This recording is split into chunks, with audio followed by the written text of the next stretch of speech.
रहुआ गीत गाने अगर पसंद आए तो लाइक सब्सक्राइब और कमेंट बॉक्स में जरूर बताना मेरा रहुआ गीत कैसा लगा। कुइया का पानी बड़ा खारा सजना जी तनी धीरे पुकारा। कुइया का पानी बड़ा खारा सजना जी धीरे पुकारा।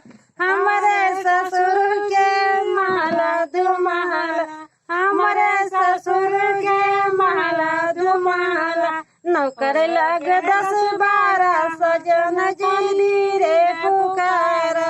नौकर लाग 10-12 सजन जनी धीरे पुकारा।